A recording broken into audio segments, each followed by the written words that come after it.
মামা বাড়ি থেকে চিঠি এলো, আমরা যেন অন্তত 7 দিনের জন্য মামার বাড়ি যাই। আসল নাম কালিকাপুর, কিন্তু সকলেই বলতো কালকেপুর। কালকেপুর অর্থাৎ কিনা আমাদের মামার বাড়ির গ্রাম। ছোট নদী চন্দনা, তার ধারে চমৎকার ছোট গ্রামটি। আমাদের রতনদিয়া গ্রাম থেকে কালকেপুর গ্রাম কিন্তু খুবই কাছে, হাঁটা পথে 3.5 মাইল। আমরা হেঁটেই যেতাম, নইলে ট্রেনও ছিল। আবার ওই চন্দনা নদী দিয়ে নৌকায় চড়েও যাওয়া যেত। মেজমামা থাকেন কটকে, বছরে শীতকালে একবার আসেন, সঙ্গে নিয়ে আসেন অজস্র গল্প, তার বন্দুক এবং প্রচুর গুলি।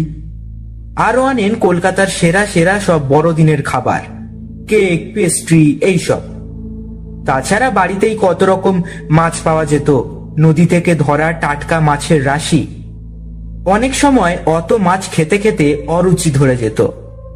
এরপরও রোজ নতুন পিঠে তৈরি হতো, সরা পিঠে, বকুল পিঠে, চন্দ্রকাঠ, তার উপর মেজমামার শিকার করে আনা পাখির মাংস।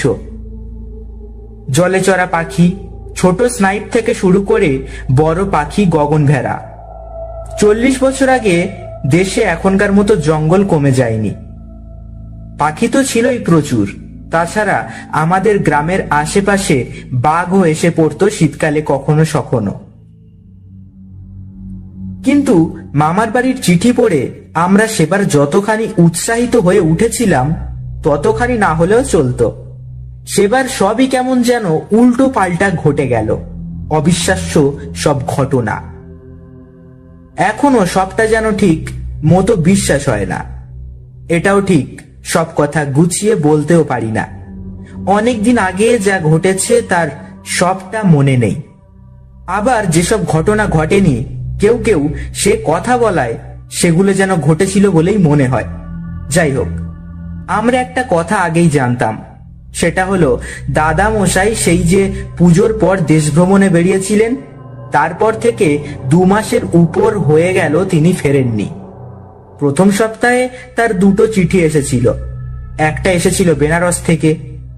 তিনি লিখেছিলেন, জায়গা যত ভালো বলে লোকে বলে তত ভালো নয়, তবে এত ভালো বেগুন তিনি কখনো দেখেননি।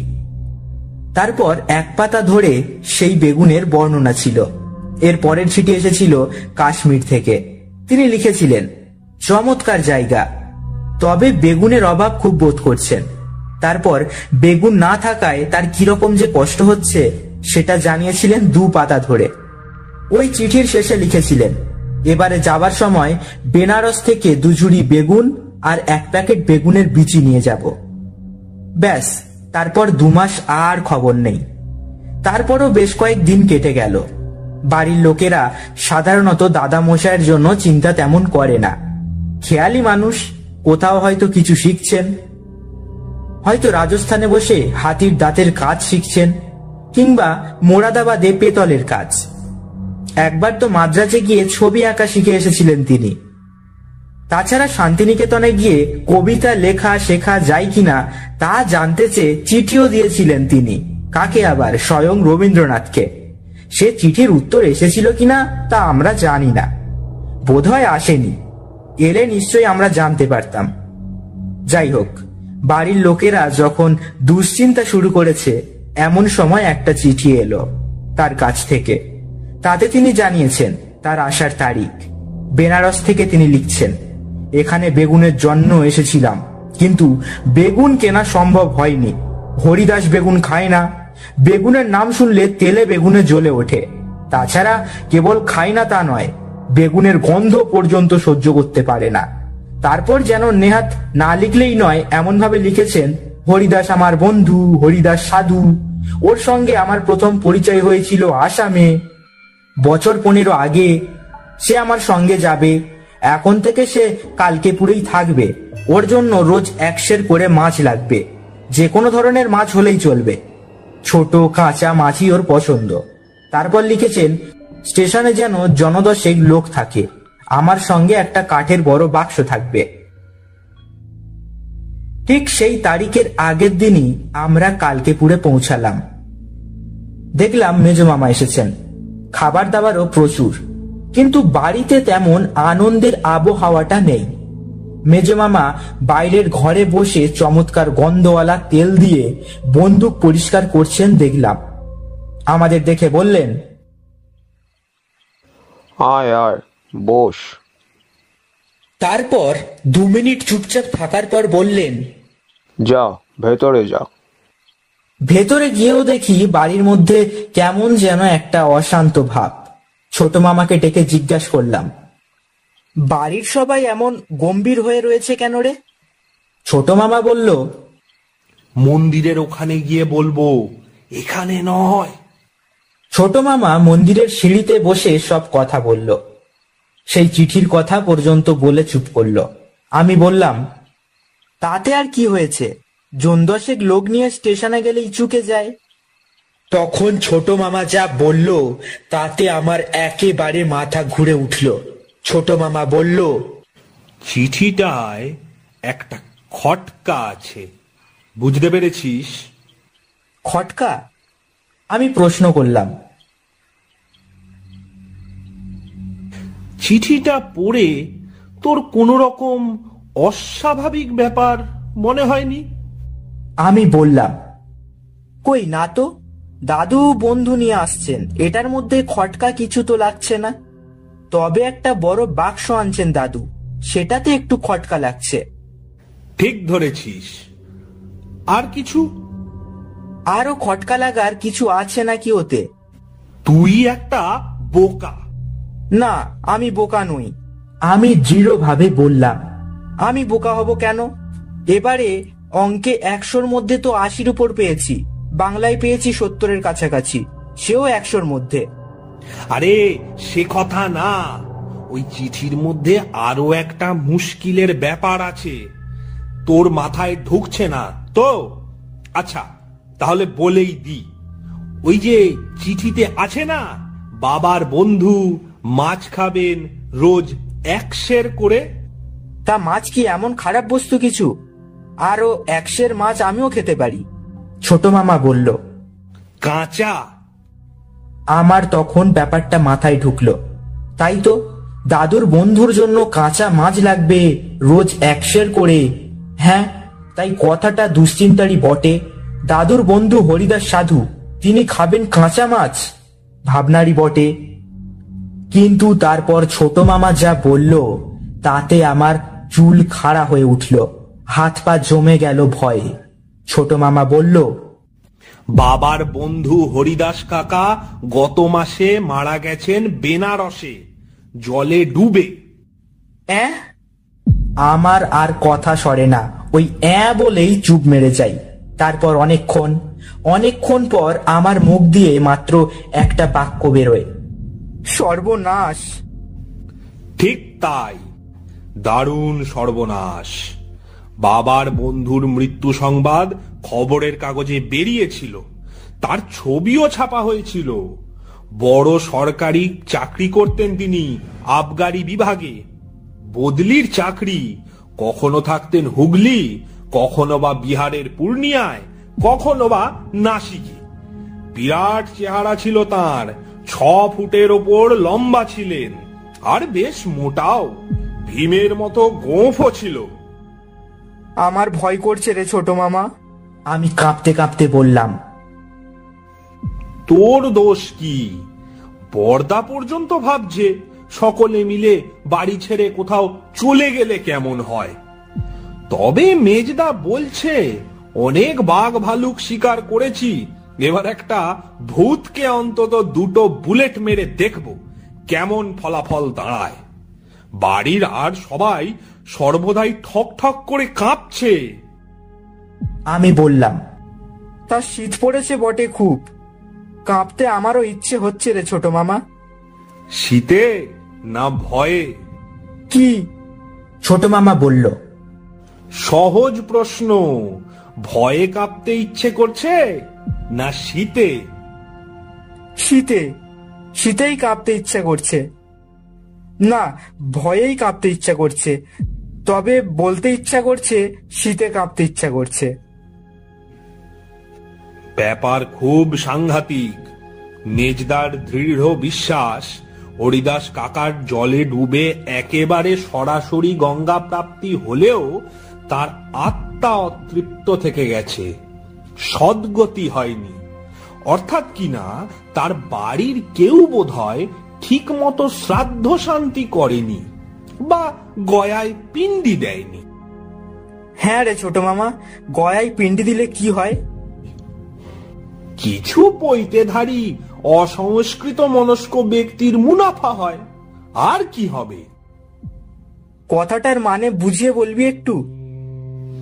লোক মারা গেলে তার আত্মা অশান্ত হয়, পৃথিবীর মায়া কাটাতে না পেরে পৃথিবীর হাওয়ায় থেকে যায় আর তার পুরনো পরিবেশে ফিরে ফিরে আসে। মানে ভয় দেখায়? কে বলল ভয় দেখায়? অশান্ত আত্মা অশান্তিতে ভোগে, ছটফট করে, হয়তো দু একটা কাঁচের গেলাস ভাঙে বা বই ছোঁড়ে, কিন্তু কাউকে ভয় দেখানোর উদ্দেশ্য নিয়ে করে বলে কেউ কোনো প্রমাণে যাবৎ দেখাতে পারেনি। এত সব কথা তুই জানলি কেমন করে? আমি রাঙাদার কাছে শুনেছি। রাঙাদা তো কলকাতায় কলেজে পড়ে, সে অনেক কিছু জানে। শোন ছোট মামা, আজ বিকেল বেলায় আমরা দুজনে সোজা চলে যাই রতন দিয়া। 3.5 মাইল পথ, ঘন্টা দেড়েক হাঁটলেই পৌঁছে যাব। কেন? কি হবে ঝামেলার মধ্যে থেকে? ভুতুরে কাণ্ড আমার একেবারেই বরদাস্ত হয় না। ছোট মামা এ কথাই বলল। তুই একটা কাপুরুষ। ঠিক বলেছিস, আমি কাপুরুষ। তুই না যাস, আমি একাই চলে যাব। এত বড় একটা অ্যাডভেঞ্চারের সুযোগ ছেড়ে দিবি? আমি ম্লান হাসলাম। ছোট মামা বলল, তুই সেবার বললি না আফ্রিকায় গিয়ে হাতি গন্ডার শিকার করবি? নিশ্চয়ই, আফ্রিকায় গিয়ে আমি হাতি গন্ডার শিকার তো করবই, কিন্তু ভূত না বাবা, ওতে আমাকে পাবে না। ঠিক আছে, তুই চলে যা।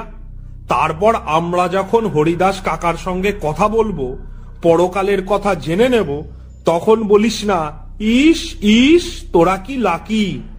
জানিস তো হরিদাস কাকা গল্প বলেন চমৎকার। কিন্তু ভূত তো উনি যখন বেঁচে ছিলেন তখন হয়তো চমৎকার গল্প বলতেন, কিন্তু এখন ভূত হয়ে কিরকম গল্প বলবেন কে জানে। আমার মনে হয় তিনি বলবেন অদ্ভুত গল্প। বলে ছোট মামা হি হি করে হাসতে লাগলো, আর আমার গায়ে কিরকম শিহরণ খেলে গেল। এরপর হয়তো কাঁপতে শুরু করতাম প্রবল বেগে, কিন্তু ঠিক সেই সময় মামার ডাক শুনতে পেলাম। ওরে তোরা খাবি আয়, কোথায় গেলি? চানও করা হয়নি। অন্য কোনো দিন হলে চা না করলে মামার বাড়িতে খাওয়া শক্ত ছিল, কিন্তু সেদিন কেউ খেয়ালই করলো না। খাওয়াটাও একেবারে নমনম করে সারা হলো। বড় বড় গলদা চিংড়ির মালাই, সরু চালের ঘি ভাত, আর পুকুর থেকে ধরা বড় বড় কই মাছের সর্ষের বাটা দেওয়া ঝোল থাকলেও মনটা কিরকম উদাসী হয়েই রইল। খাওয়ার দিকে নজর দিতে পারলাম না। তারপর রাত্রেও ঘুম এলো না। আমি আর ছোট মামা এক খাটে শুয়েছিলাম লেপ গায়ে দিয়ে। সেই রাত্রিটা ছিল খুবই ঠান্ডা, অথচ কয়েক মিনিট পরেই মনে হলো খুব যেন গরম লাগছে, আর গাটাও ঘেমে যাচ্ছে। মনটাকে কিছুতেই স্থির রাখতে পারছি না। বিকেলবেলা বাড়িতে চলে গেলেই আজ ভালো হতো, কিন্তু একা ফেরবার কথা ভাবতেই কিরকম ভয় করছিল আমার। আর ছোট মামাও এমন দুষ্টু যে আমার সঙ্গে যেতেই রাজি হলো না। সে বলল, ভীরু, তুই একাই যা না। বলে কিরকম ইয়ার্কির ভঙ্গিতে হেসেছিল। অথচ এটাও তো ঠিক যে ছোট মামাও দারুণ ভয় পেয়ে গিয়েছিল, কিন্তু সে দুষ্টুমি করে বোধহয় আমার ভয় পাওয়া দেখে মজা পাওয়ার জন্যই আমার সঙ্গে গেল না। পরদিন ট্রেন রাত 10টায়।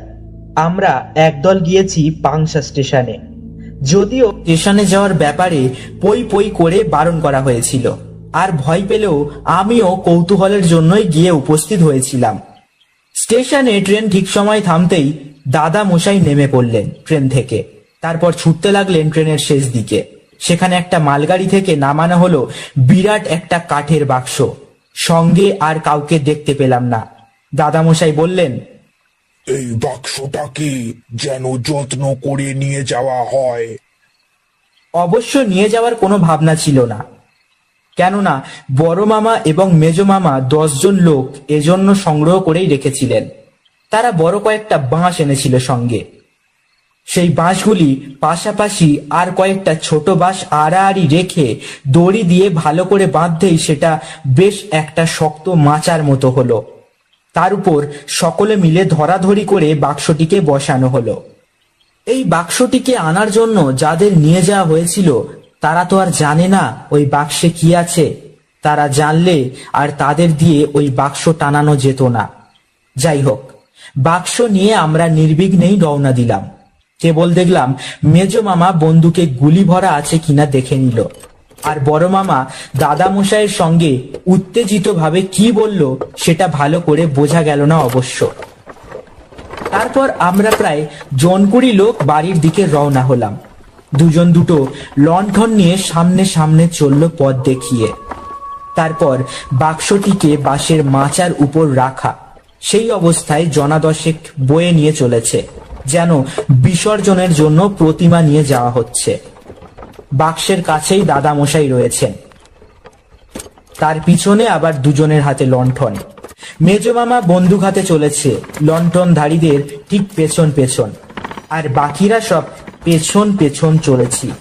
কেবল আমার হাতে রয়েছে একটা বড় টর্চ। সেটা আমাকে দেওয়া হয়েছে কিন্তু জ্বালাবার জন্য নয়, কেবল বইবার জন্য। রাত্রিটা বেশ অন্ধকার, অমাবস্যায় মনে হয়, তবে পরিষ্কার আকাশ। তা থেকে কোটি কোটি নক্ষত্রের ক্ষীণ আলো এসে পড়েছে। তাতে সবটা একেবারে অন্ধকারে ঢেকে যায়নি। শীত, মনে উত্তেজনা। আমরা ব্যাপারটা জানি বলে ভয় ভয় করছে। ঠান্ডায় আরো ভয়ে কাঁপছি। মিনিট কয়েক এইভাবে চলেছি, হঠাৎ সামনে দাদামশাইয়ের আওয়াজ পেলাম। কই, সঙ্গে মাছটা জানিসনি কিছু? মাছ? বড় মামা বললেন। মাছ আনবো কেন? দাদামশাই বললেন, হরিদাসের খিদে পেয়েছে, এক্ষুনি মাছ দরকার। যারা কাঠের বাক্সটা বইছিল তারা এ কথায় কেমন হকচকিয়ে গেল। তাছাড়া হরিদাস কাকার কথাও হয়তো তাদের কানে গিয়েছিল। তারা বাক্সটিকে মাটিতে নামিয়ে বলল, এর মধ্যে কি আছে? আর আপনি কার সঙ্গে কথা কইছেন? আর বাক্সটা এত ভারী বা কেন? ভেতরে কি আছে? বুঝলাম বেয়ারাদের মনেও সন্দেহ এবং ভয় দুই ঢুকেছে। দাদামশাই বললেন, ও কিছু না, তোরা চল, তাড়াতাড়ি বাড়ির দিকে পা চালা। লোকেরা বেশ ভয়ে ভয়েই আবার চলতে শুরু করলো, কিন্তু 1 মিনিট যেতে না যেতেই তারা আবার বাক্স নামিয়ে বলল, উফ, কি ভারী! ক্রমশই যেন বাক্সটা বেশি ভারী হয়ে উঠছে। মেজ মামা বলল, ওটাকে বল তোদের মনের ভুল। ক্লান্ত হয়ে পড়েছিস কিনা, তাই আরো ভারী ঠেকছে। নে তোল, তাড়াতাড়ি পা চালা। আবার তারা বাক্সটিকে নিয়ে চলতে শুরু করলো, কিন্তু এবারে কয়েক সেকেন্ড চলতেই তারা বাক্সটিকে আবার নামিয়ে ফেললো। দাদামশাই চুপি চুপি মেজ মামাকে বললেন, মাছ, একটু কাঁচা মাছ পেলেই সব ঠিক হয়ে যেত। এই এক মুশকিল এদের নিয়ে। যত খিদে পাবে তত তাদের ওজন বাড়বে। কিছু মাছ আমার সঙ্গে আনা উচিত ছিল, ট্রেন লেট করলো, নইলে এতক্ষণ বাড়িতেই পৌঁছে যেতাম। এরপর আর বেয়ারারা বাক্সটিকে অনেক চেষ্টা করেও তুলতে পারল না। দাদামশাই বললেন, একটু মাছ কেউ জোগাড় করতে পারো না তোমরা? কাঁচা মাছ। বেয়ারারা কিন্তু ইতিমধ্যেই খুব ভয় পেয়ে গিয়েছে। তারা বুঝতে পেরেছে একটা কিছু অস্বাভাবিক ব্যাপার চলছে, যা তাদের মাথায় ঢুকছে না ঠিক মতো। আবার সেই অস্বাভাবিক অবস্থা, কাঁচা মাছের খোঁজ। দাদামশাইয়ের বাক্সের সঙ্গে কথাবার্তা বলায় ওরা যেন কিছু আঁচও করেছে। তারা বুঝতে পারছে তারা যে মাল বহন করে নিয়ে চলেছে তাতে নির্জীব কেউ নেই। আবার এটাও বুঝতে পেরেছে তার মধ্যে সজীবও কারোর থাকার কথা নয়। বাক্স কখনো এত ভারী হয়? বিশেষ করে যে বাক্স তারা কয়েক মিনিট আগেই অনায়াসে বয়ে আনতে পারছিল, সে বাক্স হঠাৎ এমন আচমকা ভারী হয় কেমন করে? বেয়ারাদের যে প্রধান, সে বলল, বাবু, আমাদের রেহাই দিন, এ মাল বইবার সাধ্য আমাদের নেই। দাদামশাই হুঙ্কার দিয়ে বললেন, তোদের গায়ে জোর নেই, হ্যাঁ একদম জোর নেই। দাঁড়া, আমি তোদের সঙ্গে কাঁধ দিচ্ছি, আই ধর সব। সকলে মিলে চেষ্টা করলো আবার। মাটি থেকে কয়েক ইঞ্চি মাত্র উঠলো বাক্সটা, কিন্তু তারপরেই ফেলে দিতে হলো। একজন বেয়ারা বলল, ওই বাপ, এর মধ্যে লোহার হাতি ঢুকছে, লোহার হাতি ঢুকছে। কথাটা শুনে ভয়ের মধ্যেও আমাদের কিরকম হাসি পেয়ে গেল। মেজো মামা বলল, আচ্ছা, এবারে সকলে মিলে চেষ্টা করা যাক। তখন বেয়ারা 10 জন ছাড়াও বাকি সবাই চেষ্টা করলাম ওঠাতে।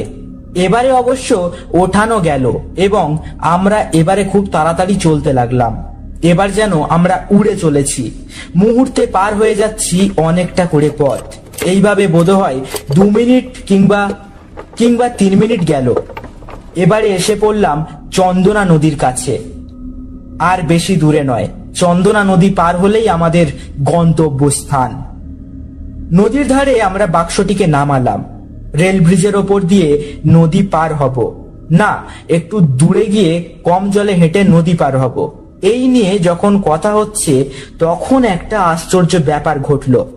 হঠাৎ মাচার উপরকার বাক্সটা গড়াতে লাগলো নিজে নিজেই, আর সেটা প্রচন্ড আওয়াজ করে গিয়ে পড়ল চন্দনা নদীর জলে। আবছা অন্ধকারেও জলোচ্ছ্বাস দেখা, আর একটু পরেই অদৃশ্য হয়ে গেল বাক্সটা। আমি টর্চটা জেলে ফেললাম। বাক্সটির চিহ্ন মাত্র দেখা যাচ্ছে না, একেবারেই জলে তলিয়ে গেছে। দাদামশাই হাই হাই করে উঠলেন, বললেন, হায় হায়, তোরা এমন ঢালু জায়গায় রেখেছিলি বলেই তো বাক্সটা গড়িয়ে গেল রে। কিন্তু আমরা দেখলাম যে মাচার উপর বাক্সটা রাখা ছিল, সে মাচাটা বেশ শক্ত সমতল জমির উপর রয়েছে। আরো একটা জিনিস দেখে আমরা অবাক হলাম, সেটা হলো মাচার সঙ্গে যে দড়ি দিয়ে বাক্সটা বাঁধা ছিল, সে দড়িটা ছিন্ন ভিন্ন হয়ে রয়েছে, যেন একটা প্রকাণ্ড শক্তিশালী রাক্ষস তার ধারালো দাঁত দিয়ে দড়ি কেটে রেখেছে। দাদামশাই দেখে মাথায় হাত দিয়ে বসে পড়লেন। তারপর অনেকক্ষণ পর বললেন, হরিদাসটা বড়ই অধৈর্য, বোধহয় নদীতে মাছ দেখে আর তার তর সয়নি।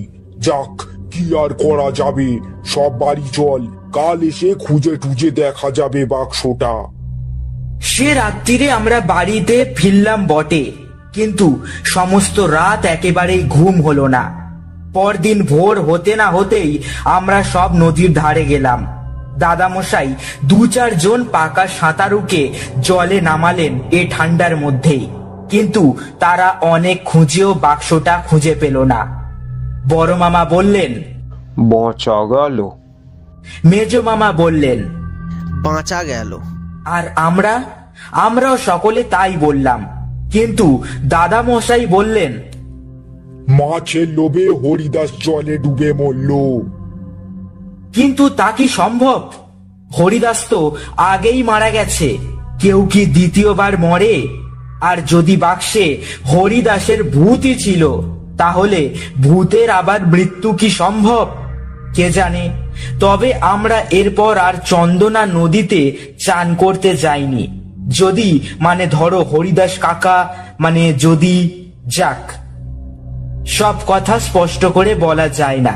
আশা করি তোমরা বুঝতে পেরেছো কি বলতে চাইছি আমি। এ গল্প এতদিন বলিনি কেন, সেটা আমাকে কেউ জিজ্ঞাসা করেছে। কিন্তু সত্যি কথা বলতে কি এতদিন কথাটা মনে করতেই ভয় হতো। তবে সেদিন ছোট মামার সঙ্গে দেখা। এখন ছোট মামারও আমার মতোই অনেক বয়স। ছোট মামাকে বললাম, এখনো ওই কথা মনে পড়লে ভয় হয়? ছোট মামা বলল, আর ভয় নেই রে, কতদিন হয়ে গেল না। তারপর জায়গাটা তো আর ভারতবর্ষে নেই, কবে পাকিস্তান হয়ে গিয়েছে, তারপর হলো বাংলাদেশ। হরিদাস কাকাকে আসতে হলে চেকপোস্ট পার হয়ে আসতে হবে না? সে বড় হাঙ্গামা। তাছাড়া উনি ঠিকানাও জানেন না তো। ছোট মামার এই ভরসা পেয়েই আমি আজ তোমাদের গল্পটা বলতে পারলাম।